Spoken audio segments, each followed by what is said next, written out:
It's 10 years since then Mexican President Felipe Calderon declared war on the country's powerful cartels. He sent the armed forces and federal police out on the streets. They toppled drug kingpins and hit cartels so hard that many shattered into smaller, ultra-violent gangs. It's been a bloody business with high collateral damage. At least 28,000 people have disappeared.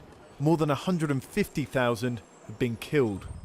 So after 10 years of sacrifice, has Mexico's drug war been a success? We asked Calderon's head of intelligence.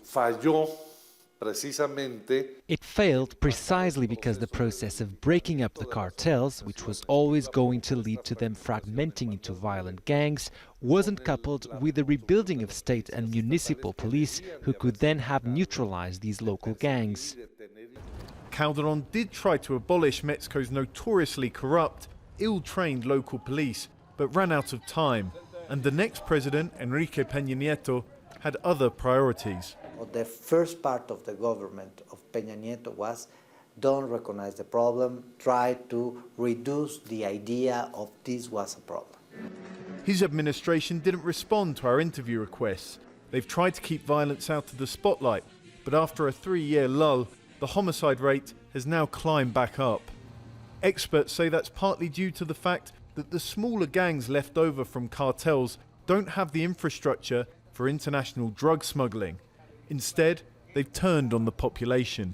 Some of them start to do extortion, some of them start to do kidnapping, and another business that become very important in the last few years is human smuggling. Not all the transnational cartels have gone. In particular, the Jalisco New Generation has increased in power. But as the general model of organised crime has changed, so too has the map of hotspots.